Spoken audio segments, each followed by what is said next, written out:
Okay, welcome once again. This is January 15th. I am your host of the Legion of Reason Diversion, the Supreme Reverend Dr. Randy Tyson, and I'm joined at the moment only by my one of my co-hosts, Twyla, the ever feisty Twyla. The internally misogynized Christine is out walking a dog, and no, that's not a joke, because she actually is doing that. Okay, so. So it's a potpourri episode. We haven't done a potpourri episode in a fair while. We got a lot of stories to cover. What do we got? We got Oprah potentially running as for POTUS. Somebody in British Columbia was arrested for or charged by Health Canada finally for a miracle tonic. It gets even more bizarre than that. It's basically bleach. So it gets even more bizarre though. I read this story just before coming on. I'm like, holy crap. This gets weird. But anyway, there's also, what else we got? I had a bunch of stories that let me look at the browser. Let's see, what have I got up here? Oops. Yeah, Chrome browser. Come on, browser. Oh, that's right. Because I haven't got. There we go. I was upset to hear about this girl's. Oh, the girl, yes, in the hijab. hijab. Yeah, this is terrible. Hey, but this is, by the way, what I'm showing here is okay. This is a new seg. Okay, good news, everyone. Yes, Neil deGrasse Tyson has made it official. There is going to be a season 2 of Cosmos. Yay. So we're looking at spring 2019. And, finally. Finally. Yeah, I know he's been wanting to do it, but this is the first I've heard any official word. So this came out yesterday, I think. Day before yesterday, sorry. And yeah, that's awesome news. I loved his version. It's an updated version of Carl Sagan's Cosmos. And in the same kind of vein, I'm very curious to see what he will do for what kind of vein of, theme he will do for the second one. Will be kind of, filling in gaps or what have you. A lot of space, apparently, planets and such. Yeah, it's amazing. So astronomy. Good, because I love astronomy. I read astronomy all the time. Astrophysics, textbooks. I just can't get enough of it. Yeah, I have my own telescope. It's his specialty. Yeah, it's his. I wish it was mine. If I'd followed my own, my own heart. I hate to put it that way. Heart's a pump. Well, it's true. We skeptics have hearts too. Yeah, but a heart's a pump, right? So my dreams. How about my dreams? That's better. There you go. That's out of the brain. If I had done that, I'd have gone into astronomy. I have a telescope. I do a lot of astrophotography in my backyard, which is heavily light polluted, but still do a pretty good jop with it. And don't you have a web page or Facebook page? Facebook page. Yeah, I have a Facebook page. My little astrophotography page. I haven't put anything up in a long time, but then again, it hasn't been reasonably warm and cloudless. Yeah. I don't do astrophotography at -20. Sorry. There's actually good reasons not to do it. Yeah. Well, actually, one of the good reasons not to do it is that because I'm doing it from my backyard, there's a lot of distortion from chimneys. Hot air. Oh. It really distorts images. So yeah, you're better off waiting for a warmer evening, like hovering around the freezing mark. And I'm hoping for that tomorrow, Tuesday night, actually. And I'll get back. So I'm aching. I've got a new camera, a new color camera from Atik. It's a brand new one. In fact, it only came available in November. And so it's very new. New tech. Yeah, it's new. It's not just a new camera, new tech. Yeah, type. The chip is not terribly new, but the nice thing about it is you can cool the. Now it doesn't. This is more for summer than for winter, but you can cool the camera chip, the sensor chip, down to ambient minus 40 degrees Celsius. So well then, that's to decrease the amount of noise, and it creates much better images, and especially the hot pixels. Gets rid of hot pixels. Now, where was I going? Yeah, so we were talking about Cosmos. Yeah, Cosmos is coming in 2019, so keep an eye out for it. Hell, the Orville. Have you watched the Orville? No, what is it? You don't know this is Seth MacFarlane's kind of Star Trek-y type sci-fi show. It's kind of part comedy, part serious. And I probably don't have access. To Fox? Is it Fox? Okay, yeah. I gotta write this down. Orville, you think? I'm not sure. I think CTV carries it, but I'm not sure. Okay. Yeah, I will search. Season 1 is over, unfortunately, and they tackle religion pretty harshly. So I'm surprised. Really? Oh yeah. The last That's episode. probably why I haven't heard of it. Nobody in my nobody here in this bubble would watch it then. Yeah, the last episode was very anti-religious. There were a few others that were kind of anti-religious that were pretty damn funny, but I really enjoyed the Orville, and it's coming back, but it won't be coming back till November, and so that's a long wait to season 2. Well, I can catch up with season 1 then. Oh yeah. It's kind of hard to watch it without thinking of Brian from Family Guy, but that's his normal voice basically. it's Brian. So I can tolerate that. But it's kind of weird. You get the same kind of weirdness when you watch Archer, for instance. And if you ever watch Bob's Burgers, if you watch Bob's Burgers and then watch Archer, it's like you kind of juxtapose the two when you're watching either one of them. In fact, they did do a crossover with Bob's Burgers. It's pretty funny. One episode it was kind of neat. But anyway, cool. So that's been going on. The Orville. I highly recommend watching it, and it's some people have said it's more Star Trek-y than Star Trek. And it's a very optimistic view of the future, but it is of course a comedy, and so there's the first officer is the ex-wife of the captain, which makes for interesting times. But cool. Long story short, anyway, what are we going here? Oprah, Oprah, don't do it. Oh my goodness. The op-ed in New York Times. Oprah hasn't said she's going to do it. No, she hasn't. That's true. And she says she's not interested in running. And a lot of people are projecting their views onto her. Now, for one thing, she's not a skeptic. She's not pro-science. And she's very religious. In fact, she doesn't really believe atheists are actually atheists. On her show, she questioned her guest, Diana Nyad, a woman who had recently swum from Cuba to Florida, and an atheist. How is possibly both an atheist and deeply in awe? And after Nyad replied she sees no contradiction and that she can stand at the beach's edge with the most devout Christian, Jew, Buddhist, and weep at the beauty of this universe and be moved by all of humanity, Oprah managed to drop something that pisses off both atheists and theologians, denying that atheists can feel awe and make a muddle of the concept of a personal God.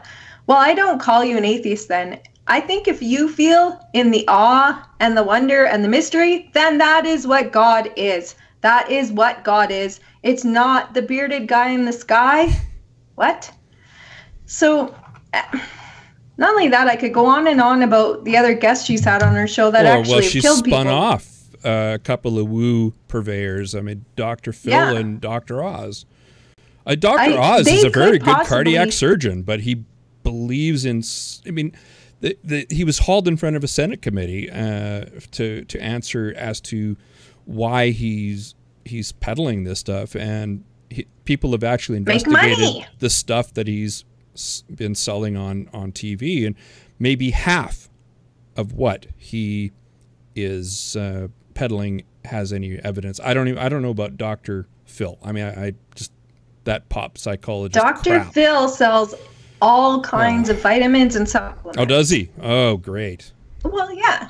He and his wife have a business doing that too, and a lot of that stuff gets sold on that show. Yeah. There's a guru, and I think it was Arthur Ray. He killed 3 of her fans, charged them $10,000 to do this, and he's not even native as far as I know, but to do this like hot tent thing, and he made them told them to stay in. That was the 3 sweat people lodge. died. Yeah, sweat lodge. That was the secret, right? Sweat out your toxins too, right? And be one, like, push yourself. Well, you push them to their deaths. Like, the things that she's promoted and then also not promoted. I've never seen her promote science on her show. I've never seen her promote science in her magazine. I've never seen her promote anything but quackery myself. So if anyone wants to set me straight and prove me wrong, please do. But that sounds like a sign. Or please do. Call us toll free 1-587-288-1067, or you can Skype Show me your evidence. Yeah, and prove Twyla wrong. I'll show that. What kind of president would this make? How do I see her different than Trump? How would I see her different than Trump? He's not evidence-based. She's not evidence-based. He hates science. She hates science. Yeah. And I'm saying strong words here, but because I haven't seen evidence that she likes science. Maybe she mixes up astronomy and astrology for all I know as well. So again, I'm throwing out a lot of speculation. But I really dislike her for a long time. Because of the quackery she pushed, because of her, I had to put up a Stop Jenny McCarty website for a while. It was called stopjenny.com. It's no longer, but she promoted anti-vaccine quackery. She promoted The Secret. She promoted all kinds of quackery. What kind of president will that make? Is it going to be evidence-based policy or policy like Trump's? Yeah, we can do better than her against Trump. I mean, she is better than Trump. And you can say we because you're American. Yeah, I can because I actually vote in California. Yeah, and no, she of course won't be racist. But again, how is she going to? What do you mean, of course? Solve things like the opioid crisis. Are you saying black people can't be racist? She's not racist against DACA people. She wouldn't be racist against well, that's what people keep telling me. Well, she would have better immigration policy. Well, does she even know anything about policy? How about we get someone qualified this time to clean up the mess that Trump is making? This is someone who is also charismatic. Sure. Yeah, this is one of the things that really troubled me about some of the tweets. That one person was tweeting she knows more about economics than Bernie Sanders, and I'm like, how do you know that? Because she can get advertisers to push stuff on her show and in her magazine. That means she's just as good as Trump then. Okay, well, she's better than Trump. She knows how to make money. She's never claimed corporate bankruptcy like Donald Trump has. That part is true. Yeah. She at least hasn't gone bankrupt. She at least... I haven't. She can at least fleece people without going broke.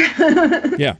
Yeah, I don't... I'm sorry, but she's a quackery pusher, and that is why I don't like her. Yeah, and I don't like her much either.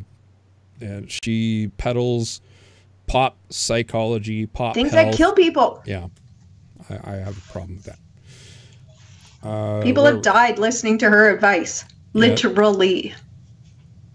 Where is it? Was it?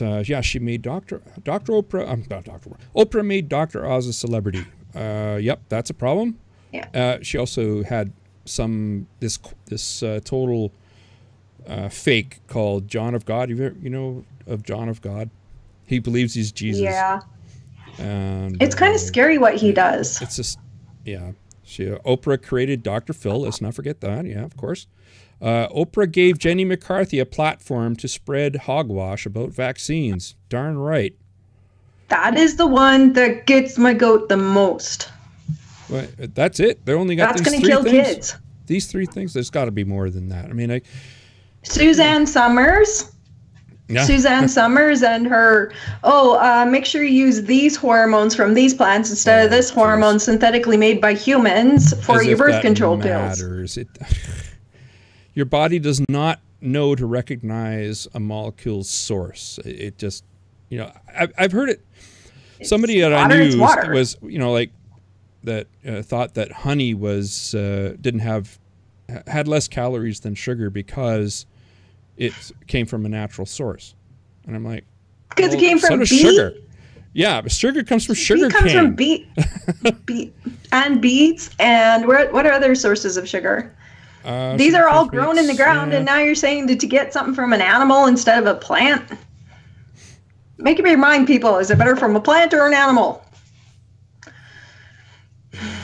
All right. Now, I think we dispense with we'll go straight to another purveyor of woo, not Jen Gunter. Sorry, Jen. You're not a purveyor of woo. Gwyneth Paltrow. Sorry. Gwyneth Paltrow. And her... Goop. She's peddling the coffee enema, along with the jade eggs. So that's disgusting. Green eggs and enemas. Yay. Okay, for one, coffee is more toxic than a lot of pesticides. You're going to shove that up your butt? Do you know what caffeine does to your intestines? Wakes when them it's up? Directly applied like that? Is that what you have there? Is it? I've got...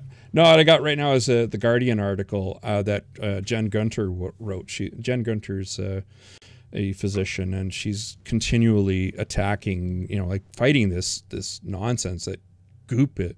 What the hell, Gwyneth? Jesus Christ. Well, you can thank Oprah for Gwyneth's quackery too. I mean, they all learned how to make money off this stuff by promoting it, using Oprah's show. Now they do it on their own. Yay! See, Gwyneth wrote an article in The Guardian about the coffee enema, and one of the things that comes out of this is the mucoid plaque. And what the hell? This is a pseudoscience bullshit thing. Mucoid plaque is a pseudoscientific term used by some alternative medicine advocates to describe what is claimed to be a combination of allegedly harmful mucus-like material and food residue that they say coats the gastrointestinal tract of most people. Of course, there's no evidence for this. I mean, if you go to PubMed, and she looked it up, and nothing, just nothing. So who made it up, I wonder, first? Dr. Oz, Don't matter. Not Gwyneth. She's not even a doctor. Why are people listening to her when she doesn't even talk to doctors? Yeah. Or she just talks to people that might be doctors. I know there's one thing that, it escapes me what it was, some chemist that she talked to. But of course, there's no evidence for any of these mucoid plaques. They just, it's like creationists in their polonium halos. They just nonsense. What I saw once? They swallowed something like mud, and it came out looking like the intestine because it made a mold of the intestine. They said that was the plaque. I'm like, no, that's a molded bunch of mud. How do you know? How do you know that's what it is? You're just slapping a label on it, and I'm supposed to accept the claim. And I'm like, no. That doesn't seem very logical to me. But I don't know. That's just me. Oh, there's Christine. Hi, Christine. You finished walking your puppy? Yep. Putting my groceries away. Yeah. And sorry for being late. No problem. What have I missed? We talked about Oprah. Goop. Oh, good Lord. Oh, my God. We talked about Would you like to weigh in? Oh, I just think it's just as ridiculous as Trump, Thank you. Yeah. I liked what you said on Facebook about what's next, Gwyneth Paltrow or whatever. Yeah, but the Goopers are going to think, Gwyneth next. Yeah. She's just as smart. Look at how much money she makes off of you gullible people, so she's smart. No, you're dumb. Sorry to say, but stop it. Lots of stupid people make money. Well, you know, a lot of people were gullible that voted for Trump. I mean,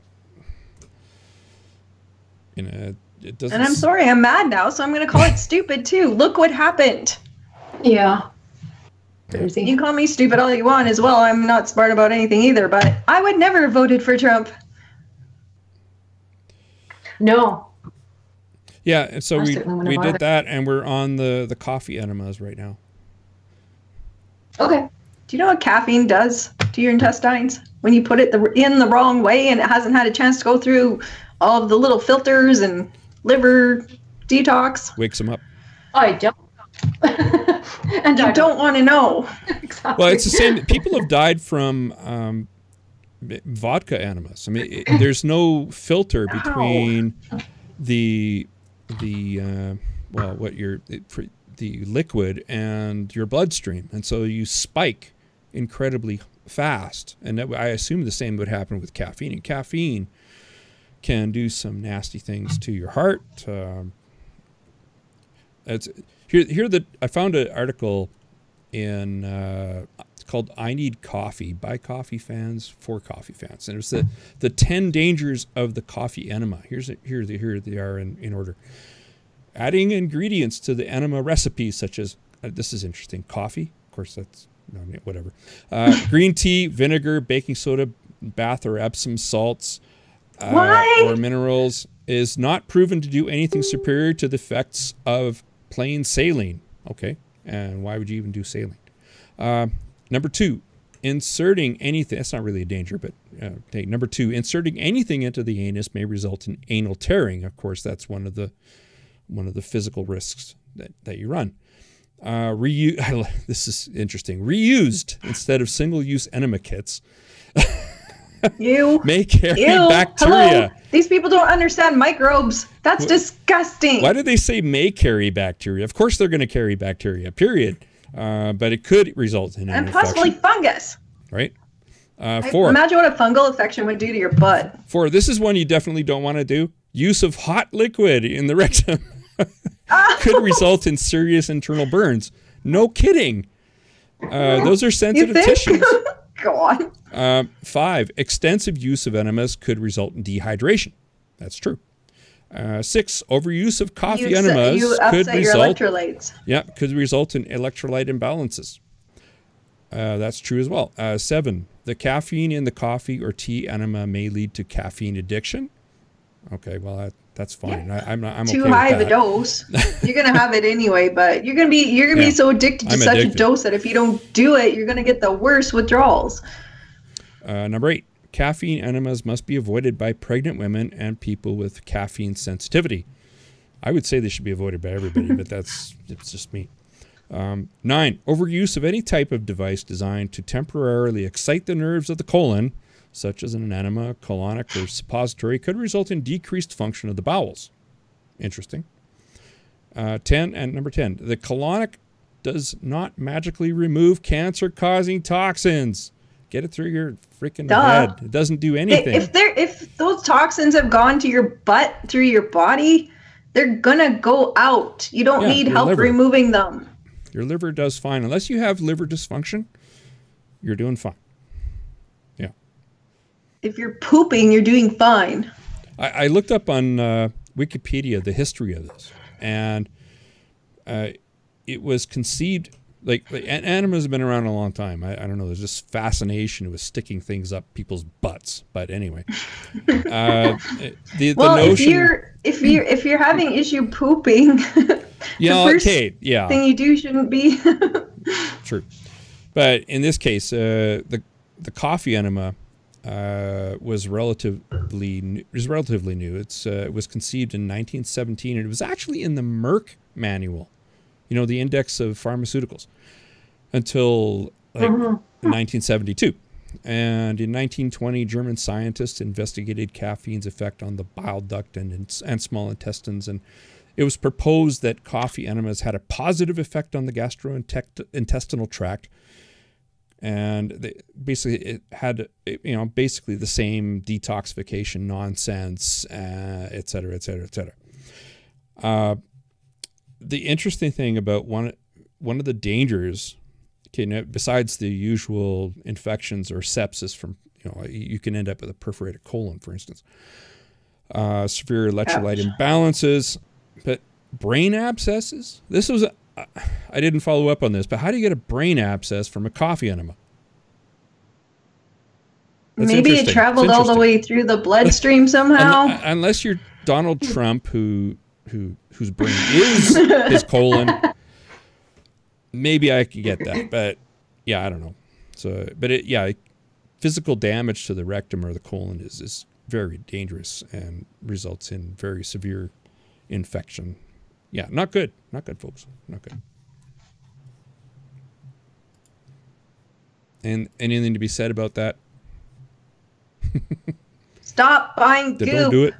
Yeah, don't go to Goop. Just don't do Goop. Unless you're doing it for entertainment purposes. Yeah, I know. Unless you're being paid to put something up your butt. No, I'm kidding. No, I mean paid. You can't. Yeah, dangerous. No. Take it. Find another job. Okay. I think Gwyneth is the biggest troll on the planet. She trolls everybody. Here, give me money for this. Put a rock up your. Yeah. Yeah, I don't get what. That's just asking for. She laughs all the way to the bank. No kidding. What stupid thing could we make people do this time? Yeah. Well, at least she hasn't done the Tide Pod thing yet. Those damn kids falling for the Tide Pod challenge. What? Stop it! You've been trolled. What's this? Are they actually? Kids online are doing a Tide. Yeah, they're eating Tide Pods. They're eating. Oh yeah. You can die. Well, of course, yeah. You can die. Stop detergents it. And it's concentrated toxins. If you like the word toxin, there you go. Stop. What's the deal? Like, how does this come to be? YouTube. Your stomach has a sparkling finish. No, I mean if it's what's the story behind it and why were kids enticed to do this? Yeah, that's what I'd like to know. They troll each other on YouTube with pranks like that, and some of them are dumb enough to do it. It's like, stop it. It's like how to get ice off of your windshield in cold weather. Throw hot water on it. You see, if anybody falls for that, minus 40, yeah. Oh, God. So works beautifully. Yeah, good job. Yeah. Yeah. Don't do that at home, you have no folks. understanding of physics at all whatsoever. Yeah, it gets rid of the ice. Totally just want to see your windshield shatter. There you go. This is a where is it now? I'll have to bring it up. The sale of controversial miracle tonic results in dozens of charges. Good. Health Canada is doing their job. BC man, Alberta woman accused of selling bleach touted as solution for autism and AIDS.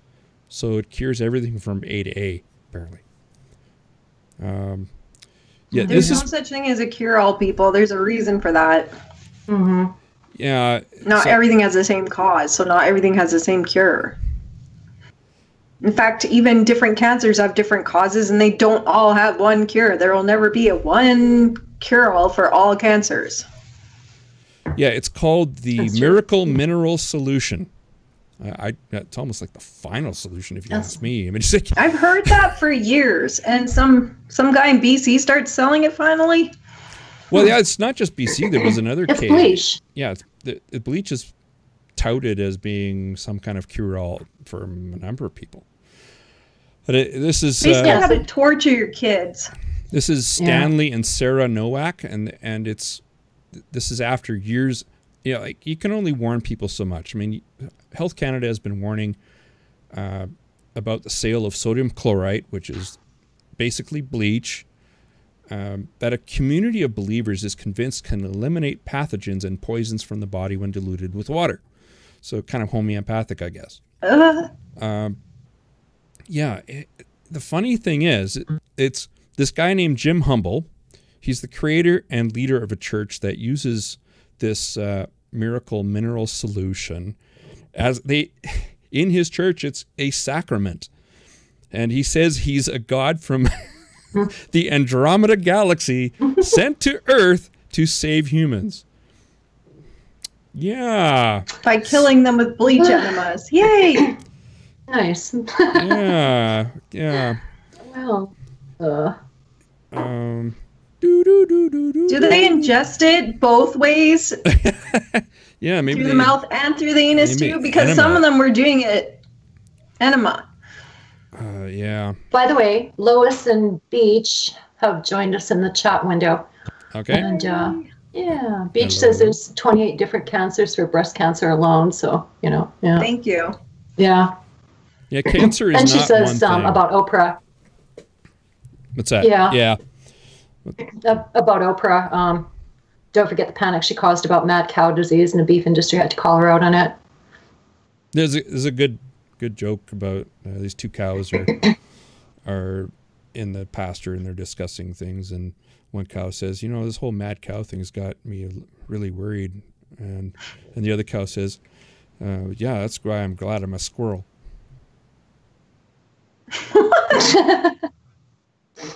A bad joke. Okay, and Beach also said about Oprah, we'll end up with Deepak Chopra as science minister and Dr. Oz as health minister. Oh, yeah. Who's going to be the minister of the treasury, I wonder. Yeah. I guess Donald Trump would be the ideal one for that one.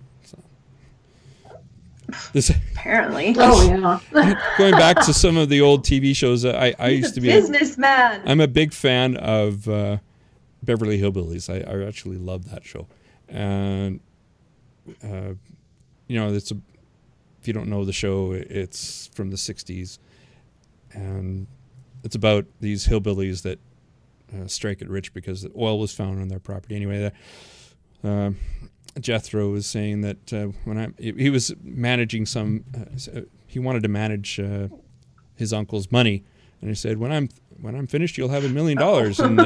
And his uncle said, but I've got 120 million. And Jethro says, yeah, I know. Sorry.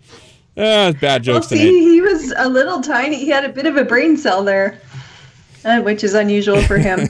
Yeah, that's I don't know. What's his name?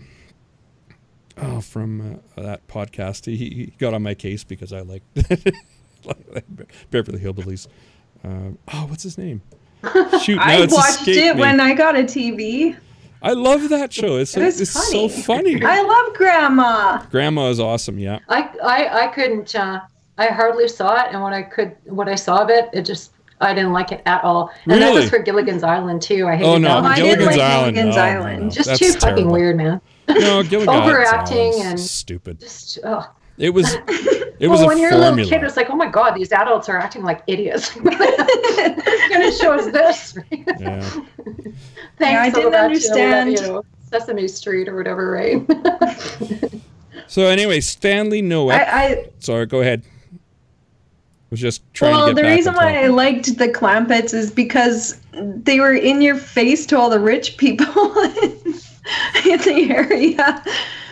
So anyway, Stanley Nowak faces 29 counts of unlawfully labeling, packaging, selling, or advertising sodium chloride in a manner that was false, misleading, or deceptive, or is likely to create an erroneous impression regarding its character, value, quantity, composition, merit, or safety. Geez, could you imagine being the court announcer for the court and going through every count and having to say this over and over again 29 times? Sarah Nowak faces 19 counts, I assume, of the same thing. Yeah. Well, see, all the other quacks know not to put labels on things. What you do is you sell it, but you advertise it online. Yeah, you don't make specific health claims. That's the thing. If you don't make specific health claims, the product. Yeah, like He's always a very bad quack, which is good. Like Q-Ray, you always hear results, and I'm like, well, what the hell does that mean? Well, that's the whole point. Point is, it's supposed to be obfuscating, you know. Right. It's not supposed to be specific, right? So they were released on bail. Again? Is that those bracelets? Yeah, it's those bracelet things, and you get results. Okay. I don't know what that means, but Yes, you can get a get bracelet. You're doing better. Yeah. So they were released on bail of $500 a piece. Wow. Really? Oy vey. 500. Yeah, they thought they shut him down in 2012, actually. Health Canada did. But he claims that he's been helping people all along online. And so he's been selling it online in Canada, United States, England, and as far away as Japan and Russia. As if you can't get And bleach in those countries. you wonder why people sell people stuff. Gwyneth makes millions. You can only protect people so much, right? Yeah. At some point, you got to say, beware. Whatever. You know, like you said, Health Canada is doing its job. So they need more teeth. Thank you, Health Canada. Yes, thank you, Health Canada. You need more teeth. You need to be able to go after these purveyors of unhealth. Harm. Bullshit. This guy hurt people. Yeah, absolutely. Did he? Like, what was the effect of the on people? Like, how dilute was the bleach? We don't know, but it's not going to be How healthy. to dig up the article. You know, What's is that? there? Sorry, go ahead. I thought for you sure cut he out. hurt people. I didn't have that one up. Oh. What else we got here? I'll have to put it with the link. Yeah, if it was homeopathic bleach, that's one thing, but I'm pretty sure there was some bleach in there. Yeah.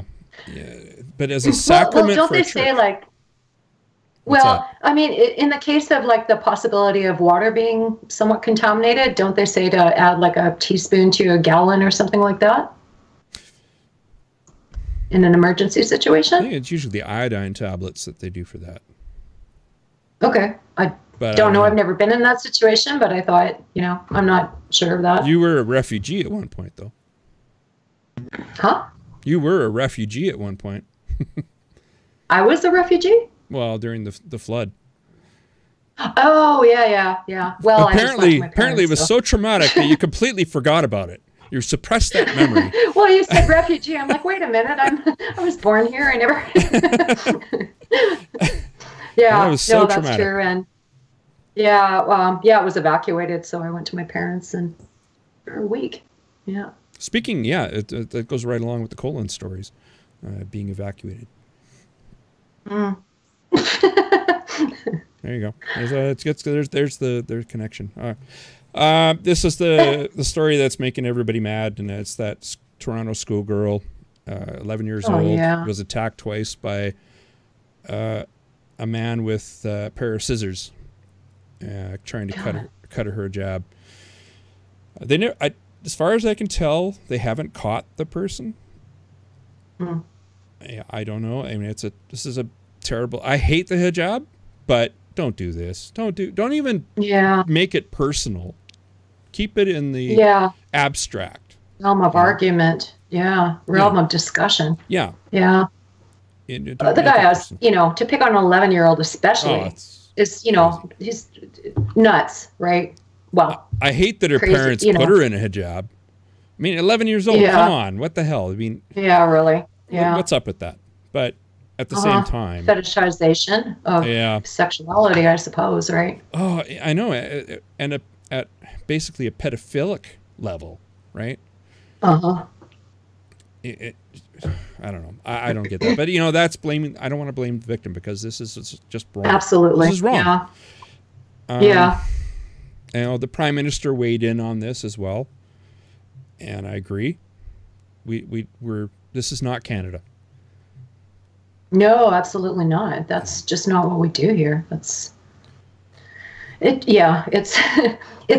offensive to everybody, I think. It's such a, I don't know, an insult to our country to do that, right? Yeah, it's not just about that little girl. It's about, how we're to conduct ourselves, and that's just not who we are,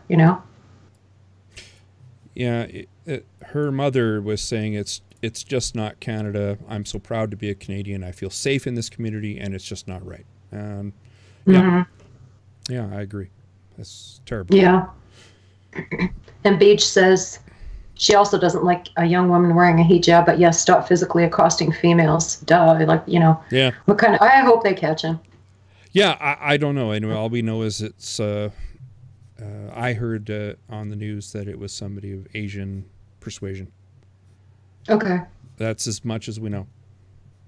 That's pretty vague. It's very vague.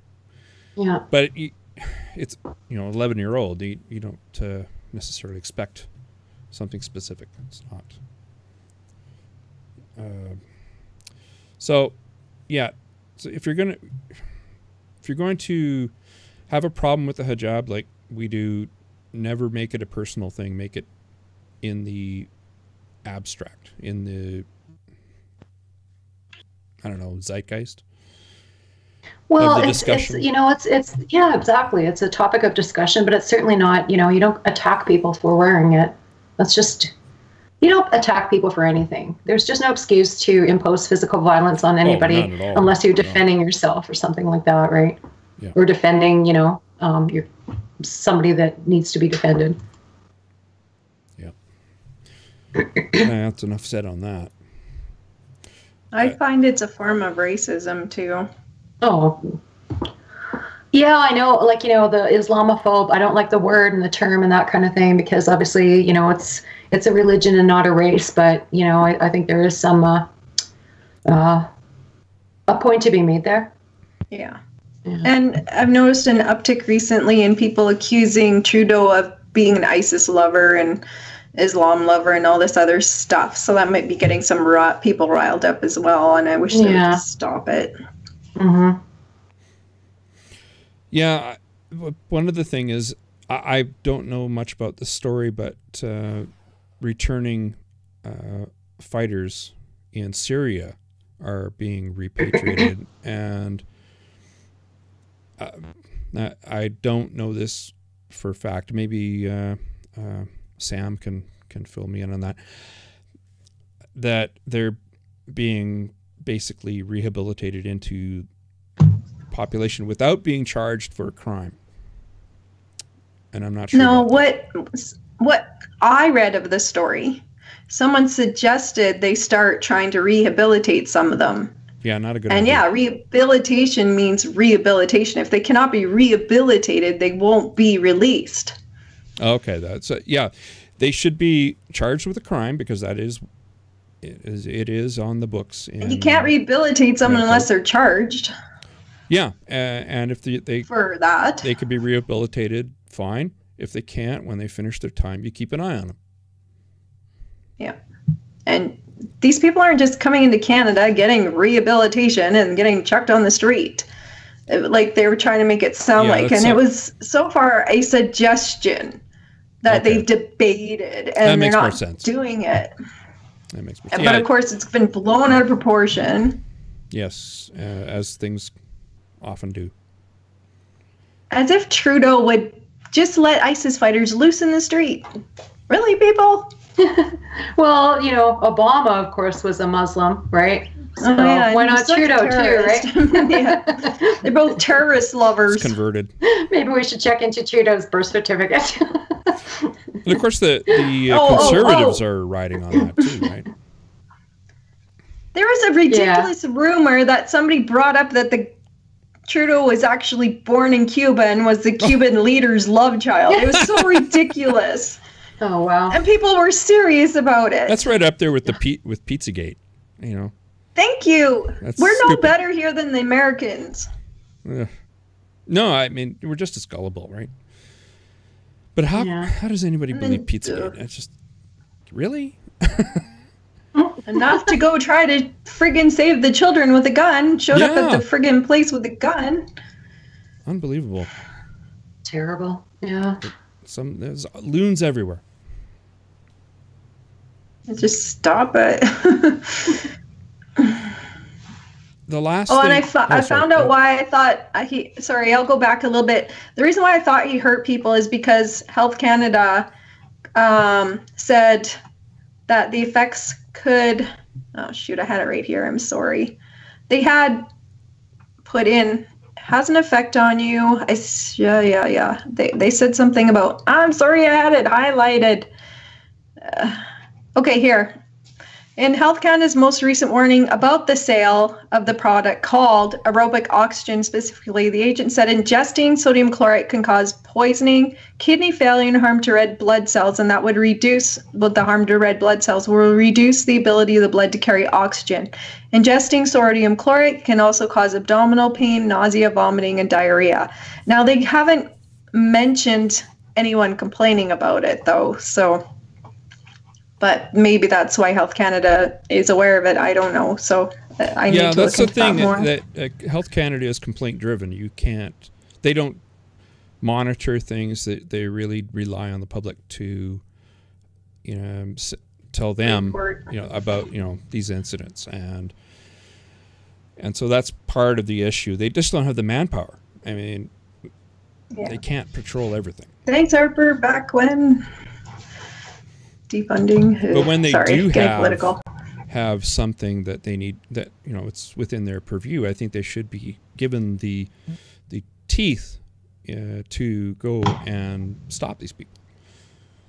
But as I say, there's only so much warning you can do, and people are gonna do the stupid. You can't stop stupid. It's an unstoppable force. There's a lot of that around. Yeah, gullible. Well, it's part of this is anti-intellectualism that goes on. Right? Somebody's got to stand up to these experts, right? Expert? You're going to call Noack an expert? No. I'm saying this is why there's so much stupid out there. Is that there's a distrust of science, and it's easier to believe that something works than. Especially when there's no, for many cancers, there's no real viable treatment. And if somebody offers you one, well, you're going to latch onto it. Yeah. Faint hope. They count on that. Yeah, they do. They take advantage of that.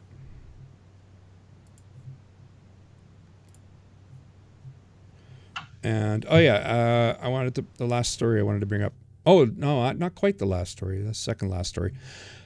I wanted to bring up the religion-based healthcare issue that's going on. I forgot about this. I wanted to go and attend this at the University of Calgary yesterday.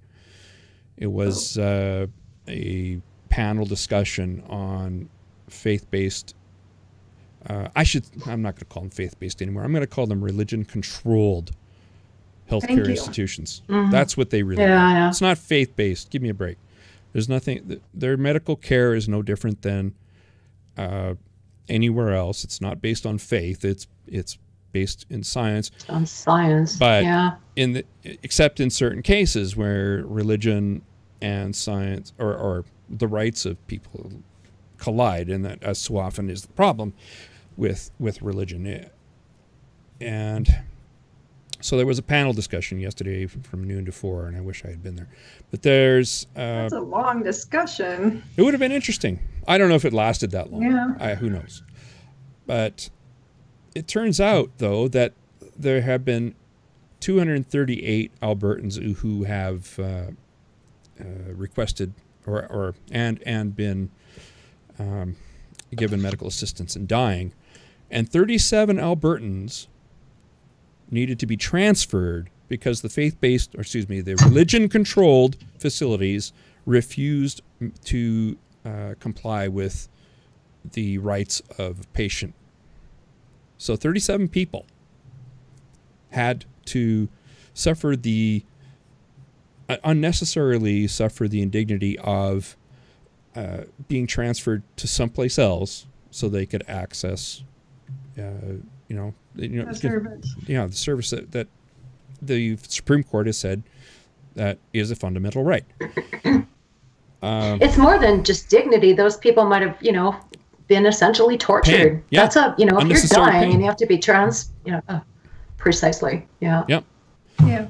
It's unnecessary suffering. And they're the virtuous ones. Yeah. June Churchill, who is with the Calgary chapter of Dying with Dignity, was saying it's very hard on the patient. These are terminally ill people who have problems with pain management, and they or their family are having to insist that a transfer be made. And a lawyer for Covenant, which is the provider, the religion controlling provider in Alberta. Covenant does everything in its power to make that transition peaceful, expeditious, and respectful. I question whether there's a need for the transfer to begin with. You're receiving public money. Yeah. Politicians don't want to touch Follow this. the law. Yeah, there's no law that stipulates that they must, but I have trouble believing that the Supreme Court or any court would side with them.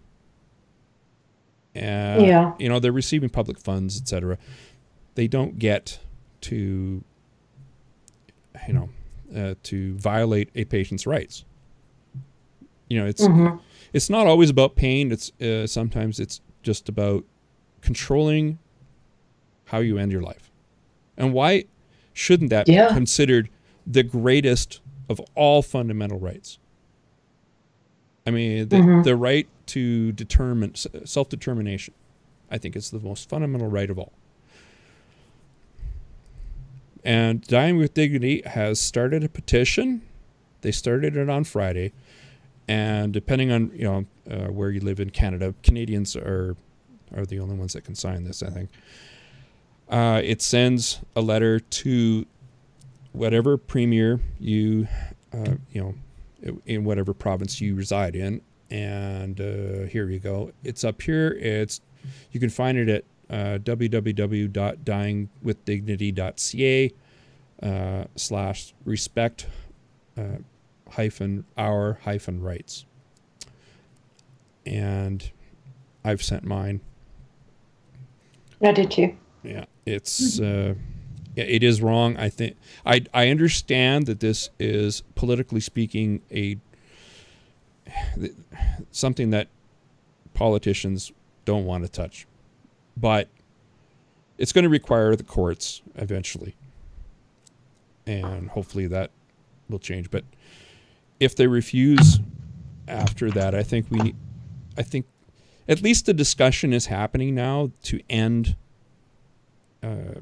religion-controlled healthcare institutions, and hopefully that spreads over to the education systems as well. Yeah. So we have two. Well, why do we have hospitals like this? I understand why we have to have schools in the Constitution, but we don't have to have them. And why can't they explain to you upon admittance if... Well, you don't necessarily have the choice about where you get admitted to. Exactly. And you should have a choice then, because they're going to infringe on your rights otherwise. And they should be upfront about that when you're getting admitted, or if somebody's admitting you, if you can't. I don't think it's... There's a number of cases where I think that is completely irrelevant. And the reason is, and I'll give you the case of Saskatoon in the neighboring province of Saskatchewan. In Saskatoon, there is one hospital which holds the palliative care unit for the whole city. And guess which one it is? It's the Catholic. And how do these things happen? Good question. Ask the politicians. They need to answer that question. And I wonder if there are any Catholic medical service providers who would be willing to speak out against these practices. I'm sure there not, are. because I guess because I'm certain. I'm sure. You know, I'm but sure whether they'd be willing to speak up publicly. Yeah, I'd sure like to see that. I'm sure there are doctors, Catholic doctors, who would. I have no doubt of that. You know. I'm sure I told you guys that I had a Catholic GP growing up who delivered me and was my GP till I was, I don't know, like pregnant. And I'm quite certain he would have been on the side of, you know, supporting the right of people to, you know, die with dignity. I don't know that he would have done it, but he certainly would have referred, or, you know, because I remember, you know, Mom telling me if ever I feel uncomfortable talking to her, I can talk to my doctor. And, you know, he wouldn't have done an abortion, but he would have referred it out. Oh God, he had a wicked sense of humor too. He was funny as hell, right? He was great, but you know, I think he'd be I think he would, want to uphold the right of his patients because, yeah, he was Catholic, but he put his, role as a doctor first. Yeah. Absolutely. Most do. You get the occasional Catholic doctor who refuses to prescribe birth control pills, despite birth control pills not having that function necessarily. Don't get that. Yeah. Those people shouldn't be doctors. Exactly. And when you're going to put your beliefs ahead of your patients, Mm-hmm. And people say, well, they could just go to another walk-in clinic. Like, that's not the point. That's not if it's minus 30 outside and you live in a small town. Yeah, if you live in a town where there's, Well, I keep sure, bringing... here in Calgary, it's just like, okay, screw you. Get it elsewhere. But it has zero effect on the ethics of not prescribing birth control. So just because you can get it somewhere else easily does not change whether or not the original problem was ethical or not. Yeah. I keep bringing this one example up, and I think Catholic institutions should remember this, because in Saskatchewan, in Humboldt, Saskatchewan, they had a hospital which refused to perform tubal ligations, which is a Catholic hospital, but it was also the public hospital for the region. So the person who wanted this had to go to Saskatoon and eventually went through the Human Rights Commission. It was a complaint at the HRC, and the Saskatchewan government ended up revoking the hospital's Catholic status. Said, you're not a Catholic hospital anymore. You're the public hospital. That's it. And that's the solution. Yeah. It's not politically expedient, but so what? Do it. Pull the cord. Get rid of this. We don't need it. It's true. Yeah. I see no need for a board filled with bishops. I just see no need for it. Yeah. And it's about It's control. not like if you go to it's not like if you go to a public hospital that they're going to say, oh no, you have to die with dignity. We're going to make you do that right now. Like you still have the, Well, of course as much as, Don't forget, this all comes back down to the doctrine of redemptive suffering, which is just a frankly evil, absolutely evil doctrine. Yeah. It sickens me. Suffering is a virtue. Yeah. It makes me sick. It's just immoral. And I've told Catholics that. It makes me sick. Yeah. Sometimes religious people will say there's this sort of ultimate morality or whatever, blah, blah, blah, or, what's the word I'm looking for? Not moral relativism, but moral absolutism, I guess, right? Yeah. Piety. Well, yeah. And I think what we've learned from science is that, we need to take into consideration the suffering of humans and other, non-human animals and this kind of thing, right? Like, you mean the tasty I think ones? It was the 1700s. Not the 1700s, I think it was, like throwing a bunch of cats in a bag and setting them on fire was public entertainment, right? Right. We don't do that anymore. We now know we that have they're reality not just TV. little machines. Okay, but like hopefully Descartes, they just torture humans, so Descartes, because they had that mechanistic view of, they thought that, and so he did terrible experiments on dogs, just assuming that, when they were, crying out in pain, that they were just responding in a mechanistic way and didn't have the capacity to suffer. We know better now, But again, I guess we do the kindness for our pets, but we won't do it for ourselves. Like, that's crazy. Well, that's the thing. Part of that is religious, right? Because we aren't animals from a religious perspective. We are above animals. Yeah, superior. So it wasn't just mechanistic. It was that we were imbued with this thing called the soul. And now we have compatibilism. Sorry, I had to throw that in there. I am not a compatibilist.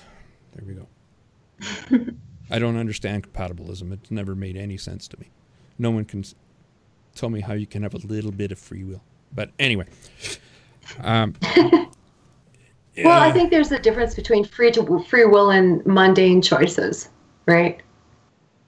So I guess that's why I would more describe as a soft determinist than a hard determinist. I told Deepak Chopra we are information processing meat machines. He didn't like that. Well, it's true. Yeah, it's true. But also, like, I have, the choice to choose between strawberry and vanilla ice cream or something, because strawberry and vanilla ice cream is something that's available in my culture, right? It's just a choice. It's not, you have to make a choice, but having to make a choice doesn't mean that you did it freely. Yeah, fair enough. Yeah. Just because you have a choice. It's all inputs. I guess that goes within outputs. The realm of...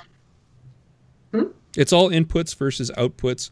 The machinery that you have for making calculations, in terms of choice making, and your historical contingency, your frame of mind at the time.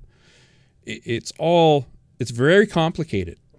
But that's where the illusion comes from. That's right? just, historical, like your social situation, you're not a meat, processor in a vacuum. You're embedded within a social context, right? That's part of the inputs, right? That's your inputs. Yeah. That's part of the variables. Your outputs. Yeah. That we process. I've heard in our meat machine. I've heard that free will is what's left over when you take all the determinism out, and I'm like, who says there's anything left over? And it's such a complicated What does Christopher Hitchens? What did Hitchens say? I believe in free will because we have no choice, or something like that. Yeah, exactly. Ironically, of course, Yeah. Perfect. We have one last thing I want to talk about, and it just came on my radar, and that is a previous guest of this podcast, Britt Hermes, is being sued by a quack naturopath named Colleen Huber. Doctor my ass. Well, I like to call hubris. Hubris, yeah. She claims that a no sugar diet cures cancer. Oh God.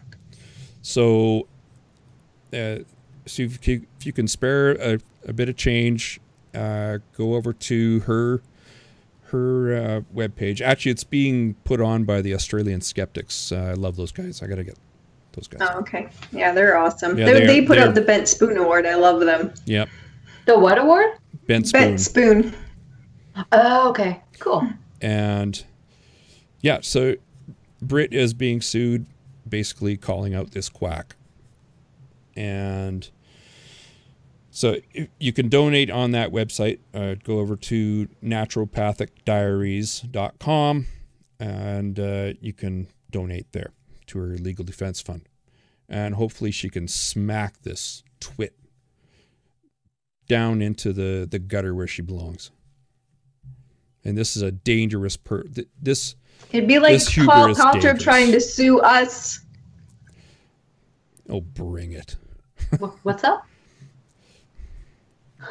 Bring it on. Well, it'd be like Gwyneth Paltrow trying to sue us for complaining about her coffee enemas. It's basically the same thing. It's terrible.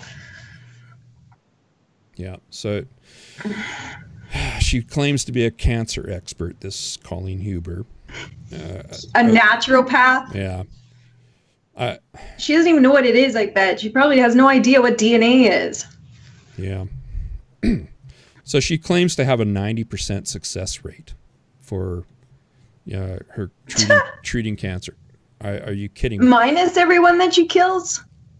Or the ones that drop out because they can't afford the diet. So this woman is making a lot of money on these people. She claims also claims that she gets that a success rate regardless of cancer stage or type. Unbelievable. Goes against everything we know. And what doesn't have sugar in it?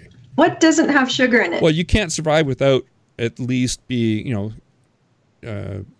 metabolizing starch to sugar. I mean, your blood always has to have about, roughly 4 to 7 milligrams per deciliter of glucose. Just to keep your brain alive. Yeah, your brain actually uses 20%. Your brain runs on pure sugar. Yep, pure glucose. So if you have a sugar-free diet, your brain's going to die. Yep. And I'm sure that'll kill a cancer too, but you won't care. You'll be too dead. So every plant with starch, everything has sugar. Even meat has a bit of sugar, like not usually much by the time you eat it, but glycogen that can be converted to sugar in your body. I mean, everything you eat almost. Really small. Yeah. Yeah. Very small. It's a very short-term. So is it a complete 100% meat-based diet or what? Yeah, I don't know. I think I'd have to actually look at the actual claims, but I just wanted to bring that up so that Brit gets some financial support from the skeptic community. And be interesting what Brit said about the diet, of course, too, with all these questions. Yeah, it would be terrible that we don't stand up for those who are fighting on the front lines. Yeah, $20. Put in $20. Yeah, I will. I have to wait for my new visa because I got hacked again. God damn it. Oh, no. Wow. Wow. Huh. Shit. So it's coming in the mail. I will as soon as that happens. I don't know what they bought with it this time. It wasn't those god-awful Versace high tops. Jesus Christ, those things were $1,500 a pair. Can you believe this? $1,500 a pair. No wonder they have to steal credit cards to buy them. That's terrible. Yeah, no kidding. I got these things from a courier, and I'm like, what the hell is this? Like, I was actually pretty hosed at the time too, and I'm just looking, what the fuck? What did I do? I don't remember doing this. I don't remember ordering anything. So I've still got pictures of it. It's really stupid. But, it's pretty funny they didn't change the mailing address too. They tried to do that. Yeah. And so most companies make sure that there's no diversion, no attempt at diverting to a new address, for that very reason, of course. So. Still got the goods. No, I don't. Actually, I sent it back. I had to. Well, you still got them in the mail. I wouldn't be caught dead wearing those things. They were just these white things with the Versace Medusa emblem in gold. I mean, we're talking about blinding. Oh my God, tacky. It's just tacky. It was just amazing. Ugly. Were they going to go to Vegas in them with your credit card? Who pays They were taking them to Vegas with your card. Yeah, I don't know. $1,500 for a pair of high tops. That's crazy. Right in tacky. Yeah, but I've heard of people paying like $3,000 for like a handbag or purse, right? Oh. Gee, I wonder how the Goop goddess affords that, right? Yeah. The goddess of Goop certainly does. It's a status symbol, right? Status symbol. Yep. Yeah. Yeah. Okay, we have a couple of comments. Okay. Tyler says to me, I'm sure. Tyler can damn a phone. Hi, Tyler. He's got the number. And he says to me, and you can't use it. You can't choose to like foods that you hate. Yeah. It's kind of hard. Yeah, I eat just about anything except that. And I love mushrooms, but I totally get where people are coming from that hate mushrooms. Yeah.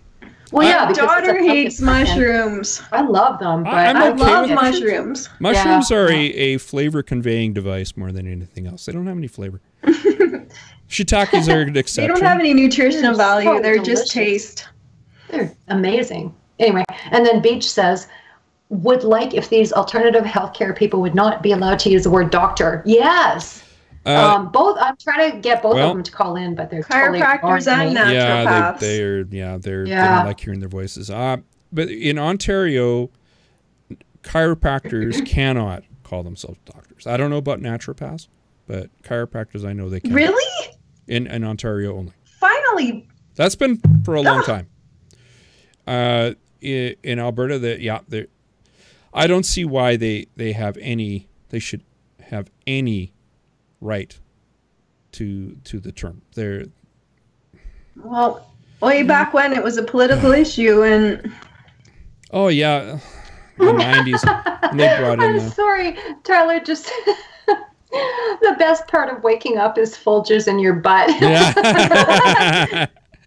Good one. Poor Folgers. Awesome. That's awesome. Folgers disclaimer: no. Yeah, by the way, Folgers don't sue. Don't look at us. Please, I drink Folgers, okay? I drink them. Maybe we can get a deal out of this, an advertising deal or something like that, right? We should totally do that as a fake commercial. I keep meaning to get back to doing those. Yeah. I had so much fun.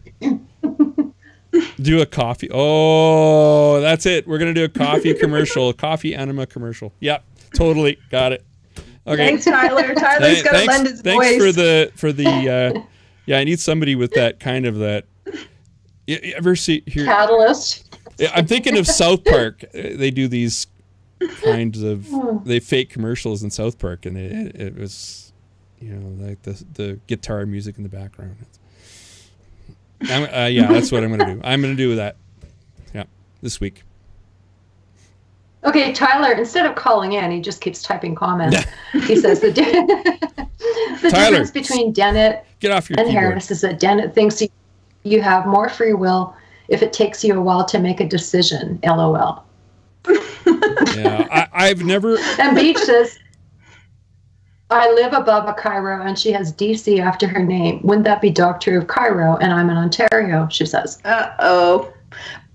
Yeah. What can they put now instead of DC?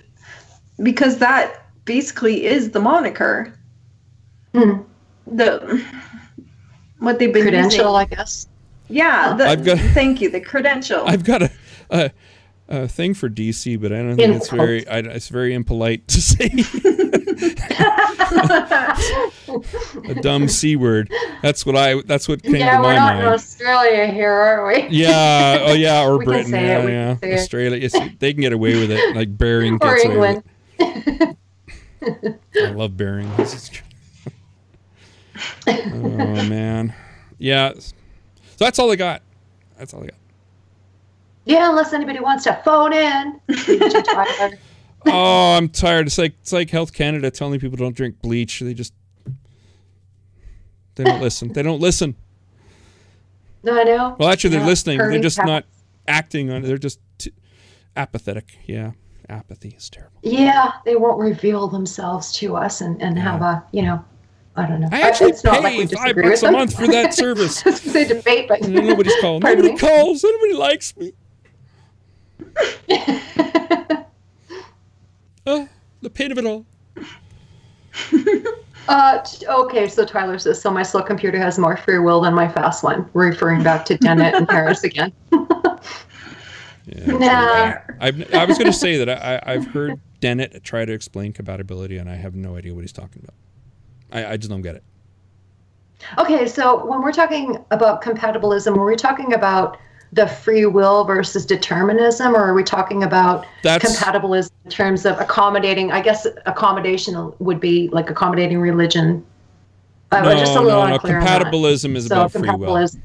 Yeah, it's about free will. Okay. And I have yet to hear a coherent, cogent definition of compatibilism. And I've looked. It just doesn't exist. It just seems like hand waving and trying to escape determinism is all it is, as far as I can tell. Beach says she's timid, remember? Yes, I do remember, but we did persuade you to call in. Yes, we did. Once. And she says, Dennett's, yes, and you're still the only Dennett's explanation of free will knocked away any shred of free will I was hanging on to.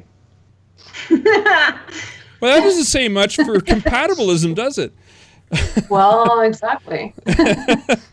Yeah, I lost mine. I'll tell you, I know exactly when I lost any hold on the belief in free will, and that was when I read Alex Rosenberg's argument, and it was so simple. It was the brain is physical. All physical objects must obey the laws of physics.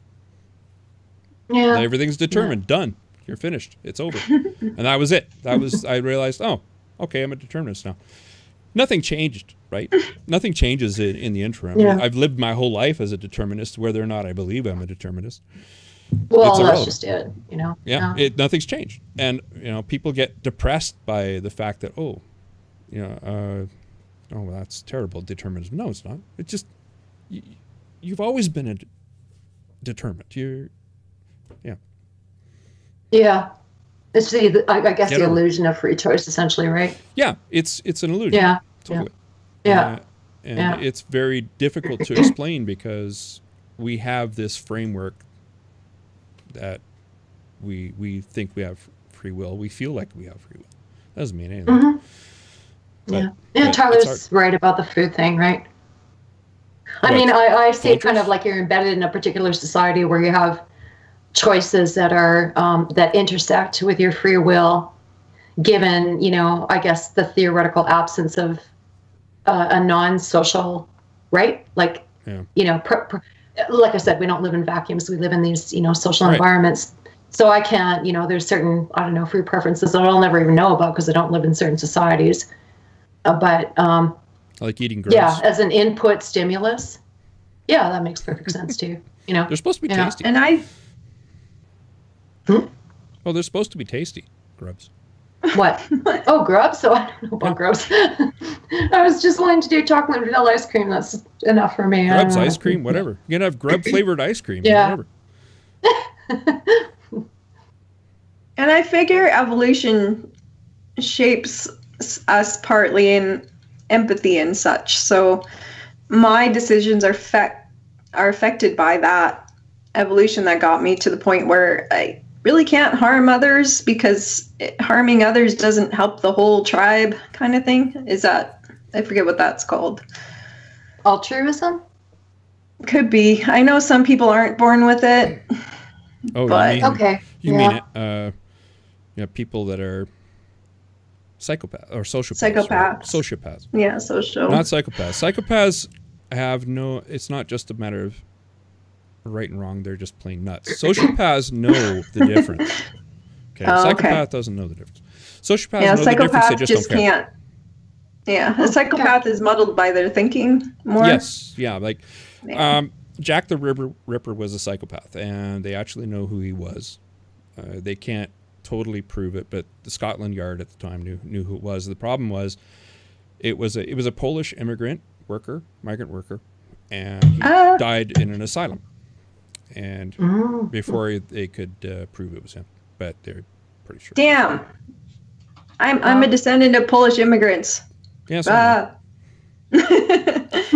I don't know. But we must paint them all with the same brush like Trump does now. My wife got me a wonderful Christmas present. Except it was 23andMe, you know, the genetic ancestry thing. And so I'm waiting for what'd you get? I don't know yet. Oh, okay. I'll let you know. I want to be part. Oh, what's his name? Genghis Khan. I want to be. I'm probably, you know, I've got some, you know, Krypton genes. I've got some from the Andromeda Galaxy. Yeah. Okay, we have comments in the window again. If you don't mind. This is a YouTube or Facebook? This is on YouTube. Oh. Yeah, and again, I think this will be the last of the comments I read tonight because these fine people will not phone in. Sorry. Okay, Tyler, he's got. Yeah, don't encourage them. Jesus Christ. Yeah, that's it. I'm not reading any more comments out loud. Okay, Tyler's got 3. Yeah. Take all the warning labels off and let natural selection take care of it. Your brain comes from nature and nurture, and you don't get a say in either. So it's the birth lottery. Yes, I agree with that. Yeah. And he says to your friend. Yep. Good. Randy, you should read the book, The Anatomy of Violence. Okay. Yeah. And Beach says. Who's it by? Who's that book by? Okay. we'll ask. I'd like to know that. We'll give Tyler one more. And if you can name the author. And Beach says, Robert Sapolsky did a talk on how even our ancestry negates free will. We are the result of all previous generations. Well, yeah, of course that makes sense too, you know. Yeah. Yeah, evolution shapes not just our physical attributes, but our behavioral ones as well. And our social. Yeah, well, and it's gender dependent because the male of a species and the female of a species have different imperatives, different biological imperatives. What's it? Female doesn't have children. I am violating the doctrine of social justice. Darn right I am. You're fired. What a whole load of hooey that there's no difference. Well, Chris and I both have kids. I mean, listen to this. Beach has the nerve to say, without phoning in, that she and Tyler are being punished. Ha! Oh, you ain't seen nothing yet. I haven't begun to punish. Oh, we can be very, very bad. Yeah. Oh, well. Randy might just post something from freaking everyday feminism like he usually does. I'm sure to torture me. I haven't done that for a while, yeah. I know, and I've been quite thankful. I should have shut my bloody mouth. Yeah, what are you doing? What have you done? There was this everyday feminism always has this stuff about, that there's no biological sex, right? This crazy nonsense. Anyway, there was a they posted an article that said that even men need pap smears too. And I'm just like, what? They don't have cervixes. Oh my god. They were talking, of course, about trans men. We don't have. They're talking about trans men. I guess. Do I need to have my prostate checked? Yeah. Well, are you a trans woman? Yeah, prostate. Thank you. I'm about, that age group. I better go and do that. Well, the thing is, can they keep their stories? Can they keep their stories straight? And then I realized, the word straight. Oh, microaggression. But it was, it's either biological sex is a real thing or it isn't. You can't have it both ways. It doesn't mean every sex is the same. It doesn't mean every female is exactly the same. It doesn't mean every male is exactly the same. Mm-hmm. It doesn't mean every person is the same. You might have two sexes. You might have like an ovary and a testy for all we know. Very rare, but yeah. That's going to have effects too. Absolutely. Yeah, it's just, biological sex is a social construct. I just want to strangle myself. But I do want to say that men, of course, can get breast cancer. And I have a friend who recently felt a lump. And, so if you're a man and you feel something, don't be afraid to go get a bloody mammogram. And Tyler says the author is Adrian Rains. Ah, thank you. Okay, I'll check it out. When I have a credit card again, I'll get it on Kindle. I think I will get that one too, because I find psychology vastly interesting. Yeah, I want to get something elsewhere. I mean, I've been reading so much on astrophysics and astronomy, and I've been getting into philosophy lately again. Okay. And I'm always on a learning curve. And that's where I like to be. I always like to be on a learning curve. Yep. Yeah, it's the best place to be. Makes podcasts more interesting too. Yeah, it crosses over. You get a lot of stuff that may seem to be rather disparate, and you can connect them together in different topics and stuff. I don't want to get too heavy. Oh, what we should have talked about that we haven't is the Google thing. The lawsuit that that guy that got fired from Google after they produced that. That's a social justice thing, yeah. Yeah, he's suing because, I'm sorry, I don't remember the guy's name, but he's suing because Google discriminates against white conservative males, and it's conservative. It'll be very interesting. Is that the real word? Conservative? Wasn't it an alt-right? I haven't heard about this. I think in the legal documents. Oh, really? Okay. So the guy that produced that Google Doc, right? Yeah, the Google document. Yeah. Oh, okay. Yeah. Sorry, the document that went around in Google. It was, he was essentially trying to, try to improve the workplace for women, and he was appealing to science to support his claims, and he got fired, and so now he's, suing for, essentially being, it's interesting, like they were made fun of during meetings and stuff like that if they were dissenters. And what does conservative have to do with that? That's a toxic that's workplace. just it. Like, I don't think he is. Yeah, if they're perceived as conservative is, I think, how the law puts it. That's true, though. But I follow a journalist called Tim Pool, and he brought up an interesting point about how, like, for example, in New York, they recognize a whole bunch of genders, right? And Google is trying to go for 50-50, you know. Yeah, and so now the issue comes if you're you know, choosing males and females, and you're neglecting the rights of all these other genders, right? So what? So it's you know, it's eating its own tail is essentially what's going on here, right? Yeah, the left is eating itself. Yeah. That, you know, yeah.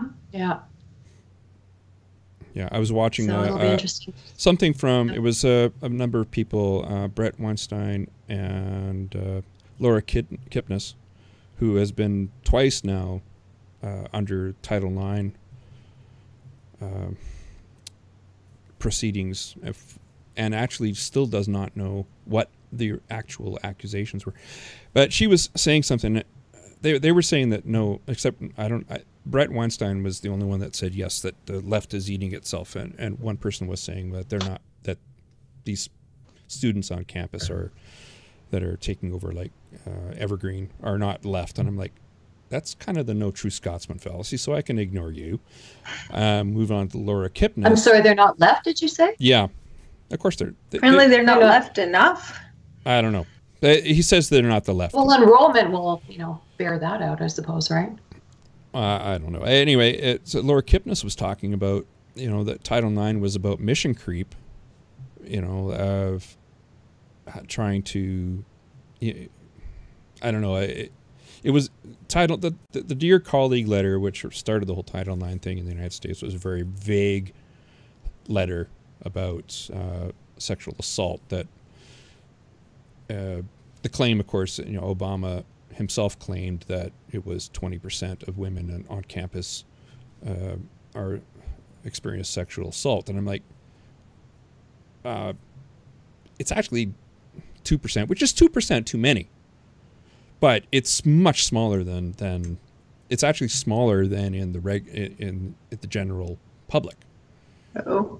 Okay. Anyway, but that's beside the point. The whole thing is about this the rape hysteria that's on campuses, which is just not justified, and it grew into this thing where, you know, like, oh, we can't have toxic environments of learning and crap like this, you know, things that are completely ill-defined, don't mean anything. And anyway, she was talking about, okay, it's kind of interesting because she was saying that, yes, we should curtail free speech, because there are some things that, you know, like, for instance, white supremacy, we do not, you know, that's already decided that's a bad thing. And I'm just like, aren't you doing exactly the same thing that was done to you? Because, yes, I can agree that, you know, talking about white supremacy, you know, white supremacists on campus having a speaker, etc., you know, I don't like that. But you can actually raise your own voice, right? But who's going to draw that line where, oh, it's already decided? Who's going to make that who's going to be the arbiter of that? Who's going to be the judge? Do I trust anyone to do that? And the answer is no. I trust no one. Yeah, absolutely. And what's more, some of those ideas need to be mocked and shamed, and yes. You know, comedians can take the piss out of, you know, stupid ideas. Don't go pull fire. Social commentary. Pardon me? Well, you know, like people like at MRA things were feminist, pseudo-feminist. I don't think they're feminists. They're misandrists. They would pull the fire alarms to, you know, stop meetings. That's a crime. You know, that's a crime. I was going to say that's like serious mischief or something. Yeah, you know? It is a crime. Don't do that. Yeah, that's like shouting fire in a theater, essentially. Yeah, it is. Yeah, exactly. And police, do your job. Like protest. It's your civic, it's your civic right, yes. if not your civic duty to protest, but don't be an asshole. Yes. Don't break the law. You raise your voice. Yeah.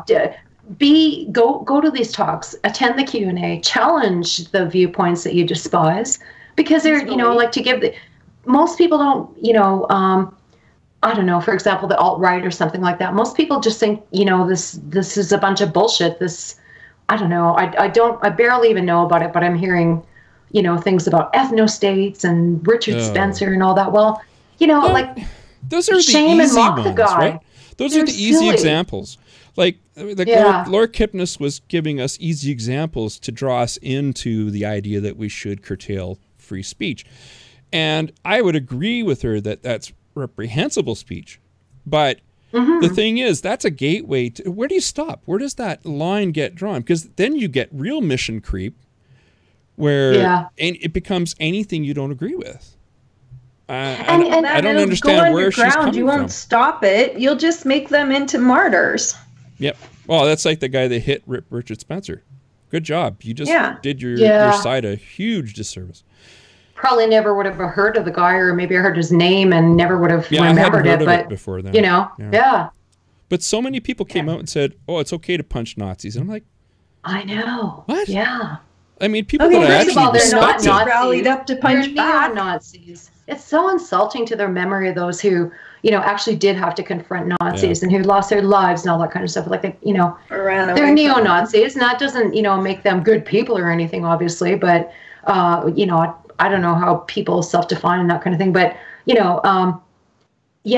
to throw that word around so trivially is to do such a dishonor to the people who actually had to deal with, the Holocaust survivors, the people who lost their lives in the Holocaust. Like, let's not be so extreme with our language, right? Like, call it out, but and mock it. And I also kind of worry too that so what like comedians, musicians, if their voices are being stifled because they're often the ones who can say things politically that in a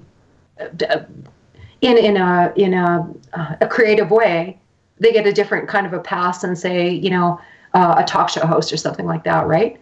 Yeah. Or a news, and so what is this doing to art? Because typically the best art comes out of, kind of bad, lesser, what do I want to say? Like when George W. Bush was president, there was a lot of really good music and stuff that came out of that era, right? Like, for example, Nine Inch Nails, what? Sorry. Come on. You haven't heard that? Capital. That. I'm a Talking Heads guy. So that's more like an 80s. That's the 80s. Well, I'm talking about, when George W. was in power. So, but I bet if you look back on music, when the happy, airy-fairy, trivial music was coming out, it was when things were socially kind of okay. Whereas when the really interesting artistic statements were coming out, it was when things were socially not okay and they needed to be, more brought out to the light and that kind of thing. So what does this do to art, I guess is my question. It stifles it. George Carlin today, no fucking way would he get away with the shit he said, right? There's just no way. Oh, he made an actual rape joke. Yeah. He wanted to prove the point that a rape joke could be funny. Like even Christopher Hitchens. Yeah. Even Christopher Hitchens, like, wow, he'd be, I look back at some of his, insights and he's just been dead on, We really need voices like that. And they're not going to emerge as long as we have the stifling, of speech, right? If you suppress the bullshit, then you're also suppressing the counter challenges. And very often they can be profound and well, this is I agree. This is the reason the left is eating itself, because it isn't, because when you have that ability to draw that line in any arbitrary position you want, it becomes, if the speaker is authoritarian and it's about purity.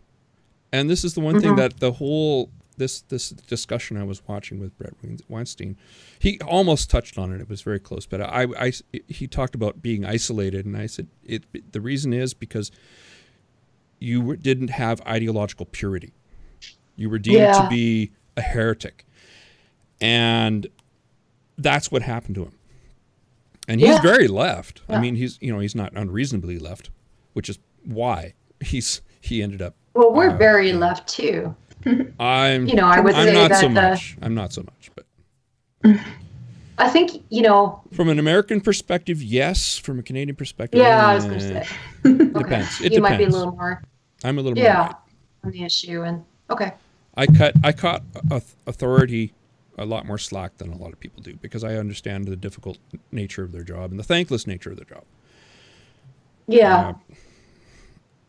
And I don't go around saying pigs are all calling cops pigs, that kind of thing. I would never do that either. I wouldn't say I'm particularly respectful of authority, but it's one thing to say, okay, why is weed not legal, and quite another to say, oh, there should be anarchy and nobody should have to pay attention to traffic laws and blah, blah, blah, right? Like, okay, well, I'm an anarchist then, apparently, because I don't obey any traffic laws.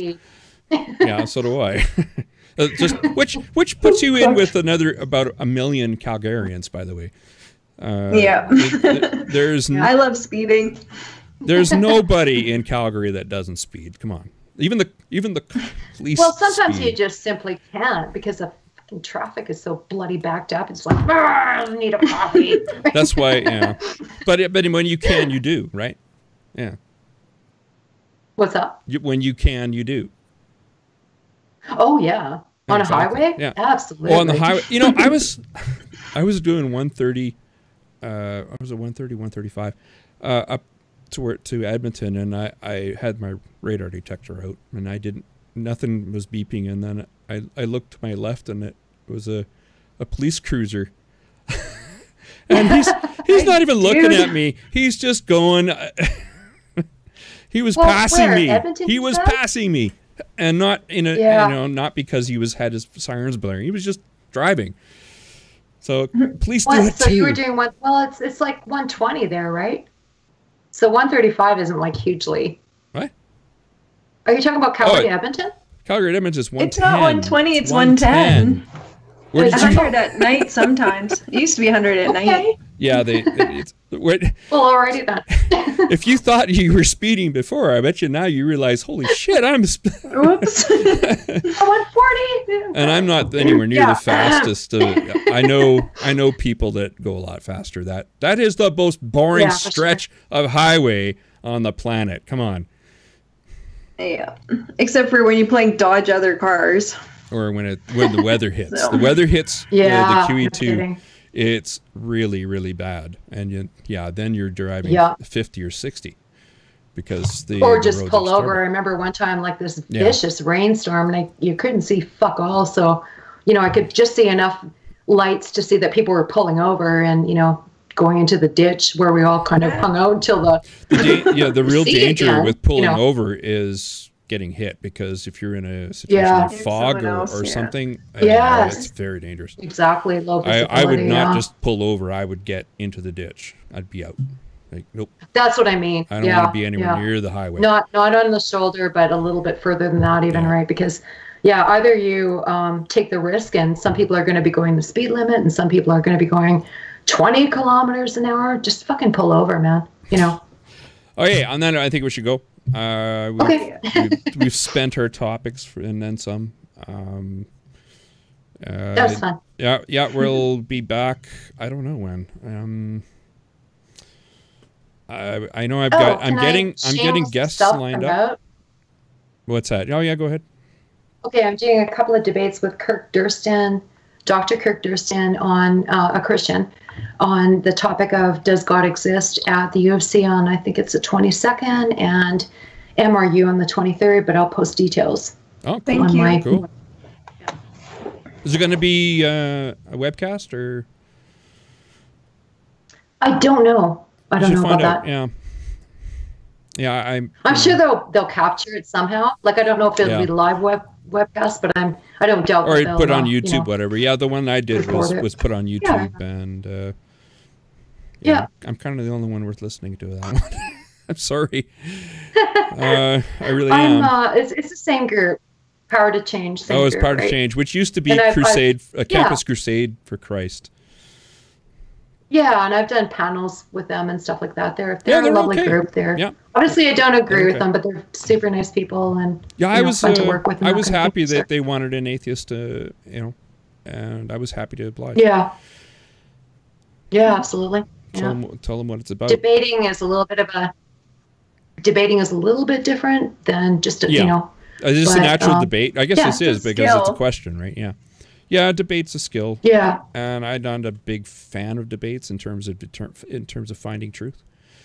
I don't find it. No, me neither. It's about persuading audiences. It's a spectator sport. Yeah, it's a spectator. Yeah, I mean, even the truth doesn't matter in the context of debate. It's about being persuasive, right? Yeah, who's the most persuasive at that time? Yeah, and hopefully capturing the imagination of those who haven't settled on a particular position, that are there to be, open to new ideas and that kind of thing, right? So clearly I'm not going to persuade my opponent and vice versa, but it should be fun, Yeah. I'm uncomfortable with debates too, and I mean I've done a few of them and I think I've done okay, but it was never something I really wanted to pursue. But people said, I guess because I'm a lifer, I take for granted what I know, and people persuaded me, hey, you need to get the word out there, and you can do this. So it's kind of like a moral obligation in a sense, and I do enjoy it a lot. Yeah, give my testimony. Voice. Hallelujah. So if anybody wants to show up and be on my side, or I'll show up. Sure. I'll post details. Oh yeah, cool. Thank you. That would be awesome. Yeah. You need some friendly faces in the audience, although there's always an atheist or two there, I'll have big placards for you, like if I think that you need to push a point. No, I'll just put on ask him about yeah. or I'll text you. I'll be texting you. I start first. Oh yeah. Check your text. I start first. We each have 20 minutes, and then it's rebuttals, and then probably the best would be, I guess, a Q&A, because otherwise, which is good that they have a Q&A. Well, Twyla's yawning. We should close it down. Yeah. I hear. All right. Well, thanks for joining us. To those who are watching and to those who aren't watching and listen to the audio. Why aren't you watching? You should be watching this. It's a lot better. And those who didn't phone in, why didn't you phone in? Yeah, that too. Yeah. We're gonna name names. You think you and Tyler are being punished? Next time we're just Tyler's got no excuse. Tyler's got no excuse. All right. That's true. Anyway, thanks, and here, good night. Okay, good night. You've been listening to the Legion of Reason diversion, coming to you from Alberta, Canada. If you enjoyed this episode, consider subscribing to our bi-weekly podcast on iTunes and other podcatchers. Even better, subscribe to our YouTube live sessions where you can join in on the discussion. Thanks for giving us a listen.